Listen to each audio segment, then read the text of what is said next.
Russell Maloney from Melbourne says, as a Liberal voter for 50 years now, I have no respect for Matt Kean's flawed initiatives. Gladys needs to get rid of him. Otherwise, we can assume she agrees with him. Steve Piper from Newcastle in New South Wales. I'm glad you're advocating against Kean. He is damaging the integrity of the Liberal Party. It appears that Liberal, Labor and Greens are one and the same. We need a party with clear values. Well, back to the Greens member for Hornsby in the New South Wales Parliament, Matt Kean. He couldn't possibly lay claim to being a true Liberal. Within political circles and amongst those in the Parliament who talk to me, Matt Kean's a joke. Someone without any political conviction. Mind you, he wouldn't be the first Liberal politician to have no convictions. His political idols, Malcolm Turnbull and Joe Biden, are at the top of that list. Self first, conviction later. But the public are not fooled. Bernie wrote to me, he won't be our local member after the next election. I sincerely hope he loses pre-selection so that we can have a proper Liberal candidate. Rita said, I stopped voting Liberal when he became my state member. He's so much like Turnbull, and I really hope he suffers the same fate politically. Cheryl, Matt Kean's my local member, and like so many others in this electorate, I will not be voting Liberal in the next election. We'll be voting independent. Marilyn, the Liberals are on very shaky ground with Matt Kean. He's far too green for us Liberals. We can't and will not support a representative of the New South Wales government with such left-leaning, job-destroying policies. Put simply, Kean is electoral poison. And Deborah sums it up best. The only way any person could ever push climate change is if they personally have a vested interest. And more often than not, it always seems to be a financial interest, not a health one. Well, funny you should say that, Deborah, because whenever Kean is chest beating about the green religion that he worships, he always says that he's not on the side of vested interests. Matt Kean, I'd be very careful what you start saying. People actually do some homework. Kean is the politician. Michael Fotios is the political master. On February 23 last year, Kean approved a $302,000, your money, government contract given to the Blueprint Institute. It just happens to be a renewable energy think tank, which is linked to Michael Fotios. So your money, taxpayers' money, given by a Fotios-aligned Liberal politician who's cooked up this $32 billion green energy roadmap. More of that in a minute. No modelling done. But your money is being given to this Fotios-linked Blueprint Institute in the form of a government contract, $302,000 before GST. Fotios is also listed as a strategic counsel on the board of Blueprint. If a bottle of Grange decapitates a premier, where does this stuff land you? Who else is on the strategic council of the Blueprint Institute?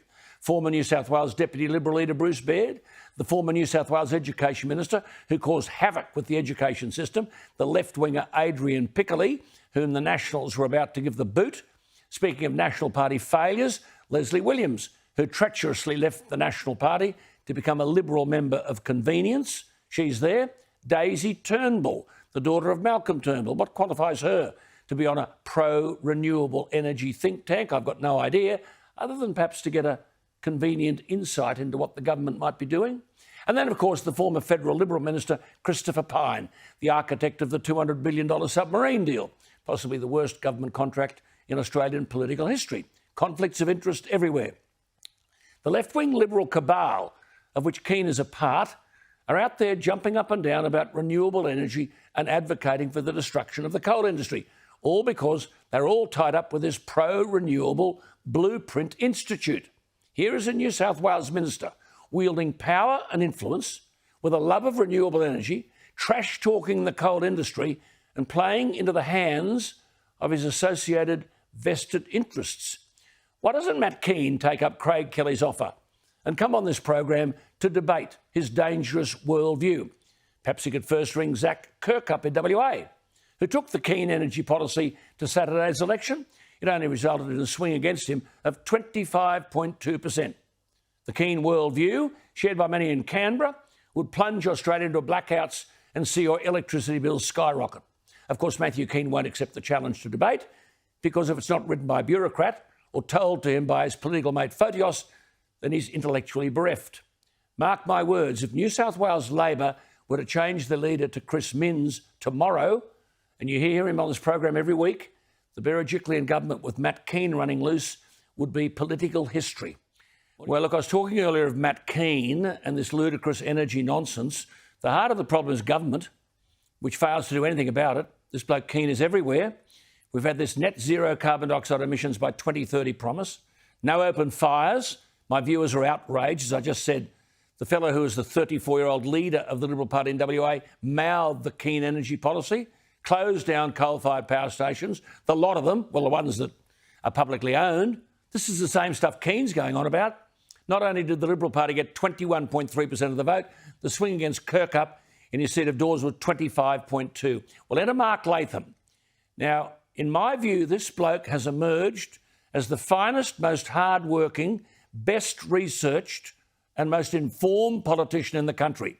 He has found out, I think, at New South Wales budget estimates that New South Wales Treasury had no policy input, no oversight and no access to the modelling for Kean's 100% renewable roadmap. And Mark Latham is in possession of a letter from the energy market operator that New South Wales will have early closure of existing power stations because of the government bias against coal-fired power. And remember, this rubbish passed the Parliament and no one, I believe, had even read the stuff. Mark Latham joins us. Mark, thank you for your time. Tell us the latest. Well, Alan, it was quite remarkable at budget estimates when I asked the head of the New South Wales Treasury, Michael Pratt, what was your input into what has been the biggest economic reform in New South Wales for a couple of generations?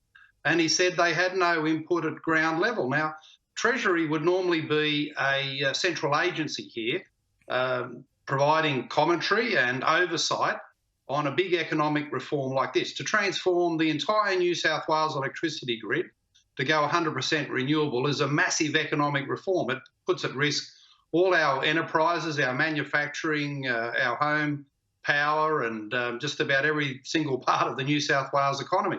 And the head of Treasury, the Secretary, said, well, in the normal course of events, they would be involved in a policy like this. And the fact that they weren't just shows you how secretive Kean has been about his policy. He hasn't shown the economic modelling. The Treasury hadn't seen it. I assume the Treasurer, Dom Perrottet, hadn't seen it. The Cabinet hadn't seen it. Alan, it raises the question, if this policy is so good, as Kean has proved, if this policy is so much in the public interest in New South Wales, why has nobody seen it? Why has nobody seen the economic modelling? And the New South Wales Treasury were locked out of the process by which the policy was developed. And so was the Cabinet. I mean, I know for a fact this thing took about 15 minutes in Cabinet, one page. And Kean says, there's nothing controversial about it. It'll be the cheapest and most reliable energy anywhere on the planet. I mean, the bloke is simply not telling the truth. Well, it's a looming disaster. We've seen the announcement in Victoria, Yallourn station being brought forward for closure. And this letter from AEMO last month talks about the Kean scenario 100% renewable in New South Wales. And it says, and I quote, this scenario also has multiple early coal-fired generation retirements projected in the next decade. So, Alan, we're talking blackouts, we're talking soaring power prices. This is the energy market operator writing to the energy market regulator saying that these coal-fired generators in New South Wales, their closure is going to be brought forward. We won't have power generated in time for the new system to kick in, if that's at all viable. That's right. We're talking blackouts and higher prices, and no wonder Kean has kept this a secret. It's a disgrace to the Berejiklian government. Gladys Berejiklian must agree with it because she doesn't pull him in a line. Well, I'm told at their cabinet meeting, that one-page submission, the 15-minute discussion, she patted him on the back and waved it through and said, what a great job he's doing. Well, no government functions well on the basis of secrecy. No government functions well on the basis of locking out the Treasury on a big economic reform. And no government can grow the New South Wales economy and have a viable business sector and manufacturing if the coal-fired power stations close early and we've got no electricity. Correct. Well, let's say this slowly, Mark, because under the legislation, all electricity bills will involve a tax on the consumer in order to pay back the spivs who are investing in renewable energy.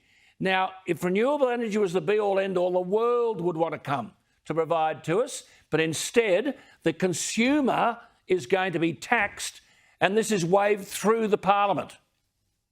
Absolutely. Kean is underwriting through higher electricity prices, this new electricity tax, the underwriting of the wind farms, the solar farms. He says we're going to have pumped hydro in New South Wales, battery farms, all underwritten by the taxpayer. So it's an economic model that is a direct subsidy to the rent seekers, and the rent-seeking renewable company. Pensioners will pay. All have a tax. Everyone will pay. Yeah, all have a tax. And he calls we can be an energy superpower. I mean, this is an energy and economic fiasco, isn't it? Well, it is. There's no energy superpower. It's a nonsense. When Kean put out his policy for net zero 2050 in New South Wales, he said it will generate 240 jobs, new jobs per annum. That's all, just 240 new jobs each year.